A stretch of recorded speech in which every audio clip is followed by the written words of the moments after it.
Hello everyone, Ben here, and welcome back to our weekly presidential topics. And today we're going to be looking at three potential maps according to, and I'll go ahead and build them as I talk about it. We're going to look at where I think Trump can perform in terms of re-election if we adjust his approval rating slightly. Now, I'm only going to be using polls of likely and registered voters as they tend to be more accurate. Polls of all adults tend to overstate how democratic the voting population is. They tend to factor in groups that just don't tend to vote as much, regardless of how energized they supposedly are. So we like using likely and registered voters. They have, and this is actually a point that is often proven, they have lower margins of error than all adult polls, and depending on the state, they tend to be much more focused. The other thing is, I think in all adult polls, they tend to poll more from Democrat-leaning states, whereas likely and registered polls tend to poll from a more diverse slate of states. But I'm not 100% sure on that, and nowhere have I been able to find anything to back that theory up. I think that might account for the difference, though, at least some of it. So the first map we're going to look at is kind of a baseline about where he is now, which is, I would say, a moderate approval rating. Somewhere in the low to mid 40s, I would consider reasonable. And this would count as mid 40s. So anything from 43 to 46% approval rating, I would consider moderate. And as it stands, actually, before I do this, we're going to outline the states that I would consider safe at this point. I think Trump will improve in a lot of states that maybe slightly underperformed in, like Texas. And before anybody says anything, no, I really don't think some of these states are going to be competitive under any scenario, unless he's really blowing it, really knocking it out of the water. So this is our normal slate of swing states. And you know what? I'm only going to lean states if they're competitive, just to highlight this, just to really ensure this. I think he can improve in Nevada. I'm going to give him basically not basically, I'm going to give him Florida, North Carolina, Georgia, Ohio, and Iowa, as well as Arizona and Nevada. I don't think that's too far of a stretch. Wisconsin seems, I won't say guaranteed or likely, but he should have the advantage there.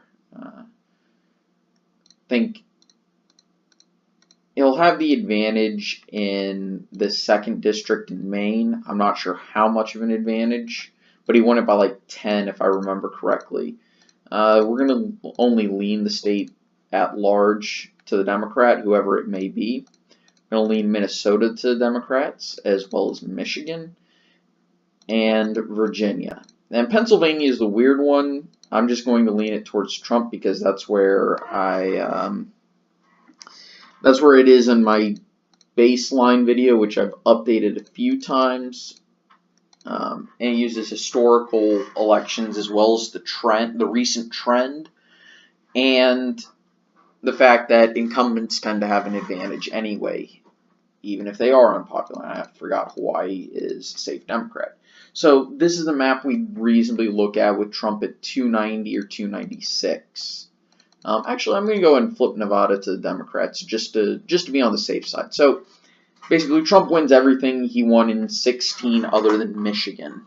I don't think that's too far outside the realm of possibility. So now we're going to have this map be the what happens if he is at historically low, or essentially where he was in August of last year, in the 30s, in approaching the mid 30s of approval rating. Well, let's get rid of the safe states for both candidates. And this is states that even under that scenario would be relatively safe.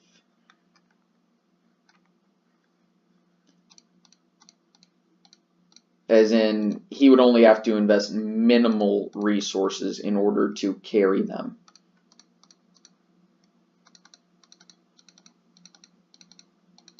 And let's get rid of everything there. That would be safe blue. Yeah, much more diverse slate. A lot more red states approaching going blue. So now we're going to approach the states that I think would be competitive and where they would lie. We're going to lean Montana, Texas, and South Carolina to Trump. I'm going to, because these states can also be swingy, these states would probably go Democrat.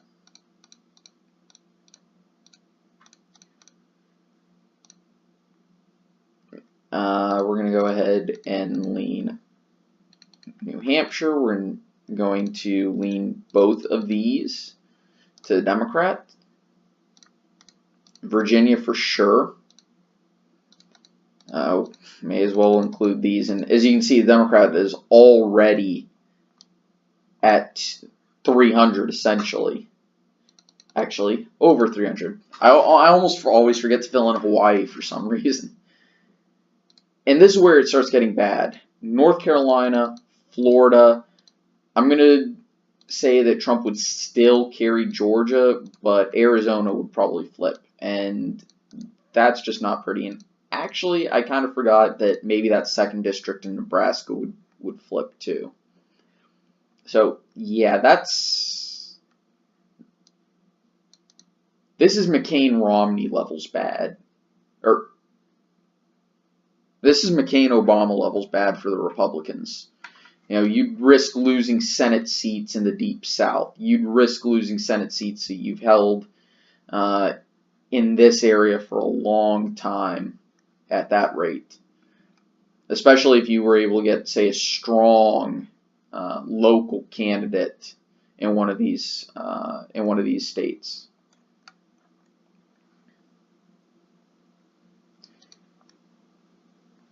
See how much of a dramatic shift that is?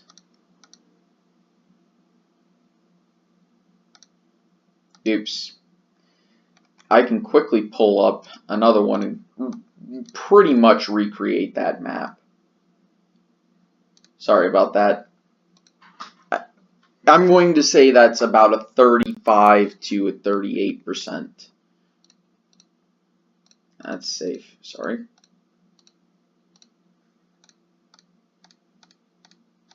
And I mean, there's a non-zero chance that Montana would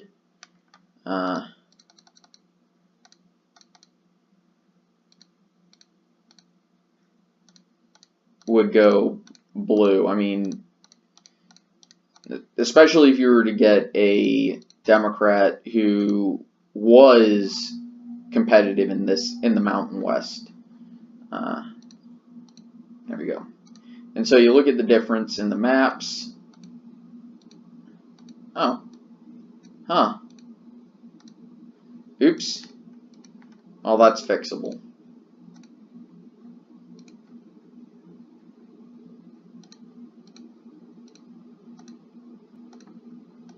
Well, Georgia wouldn't be safe in the baseline.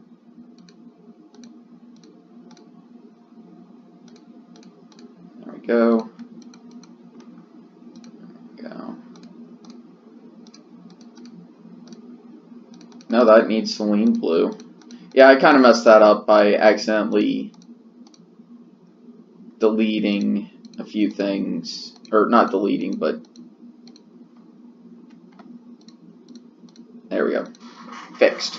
So now let's talk about what would happen if Trump were to somehow magically either turn his approval rating positive or just get it into the upper 40s, which I would consider a good approval rate. And in upper 40s, I'm talking about anything that's above 46%. 46, 47, 48, and of course on up. Well, at a certain point, we're going to have to start acknowledging that you tend to outperform your approval ratings in terms of how much of the vote you get. So we're going to go ahead and go with states that are your normally safe for the Republican. And then you can add some a state like Georgia. I think you could even consider Iowa and Ohio to be safe at that point because of how much Trump won them by in 2016. You know, and the Democrats would actually need to be really concerned because at that point you're starting to see some states over in this area. I don't think he'd be competitive in New Jersey or Maryland, definitely not DC, but a few of these states along the eastern seaboard would start becoming a little bit competitive. You know,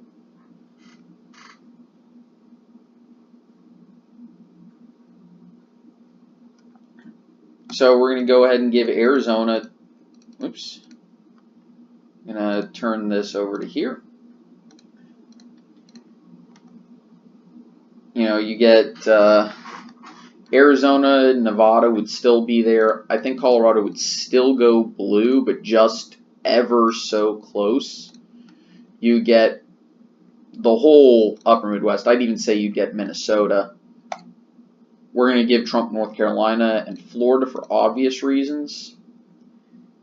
Can give New Hampshire, Maine's at large in 2nd district. I don't think Trump would win this 1st district, but he would actually make it,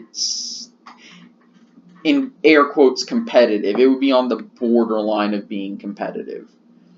I don't think we win Connecticut, but it would be within 10%, which is what I'm using as a definition of competitive. Same thing with Delaware and Rhode Island. I think they would be competitive. I don't think he'd win Virginia, barring certain candidates. So this is kind of where Trump's ceiling is, unless he somehow manages to get his approval rating in the 60s or 70s, which I don't think will happen under any circumstance whatsoever.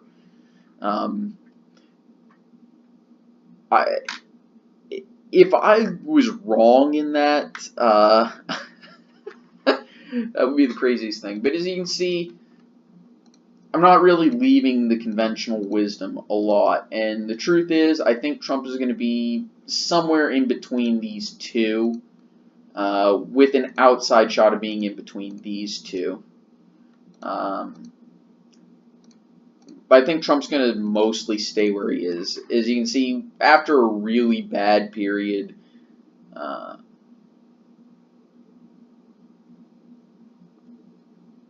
in this part of his first year, once his approval rating hit 40%, it's basically stayed above 41, with a minor dip after a weird polling week. I think that's really all it is. His approval rating is kind of stabilized around between 42 and 44%. And I think that's where it's going to stay for the most part.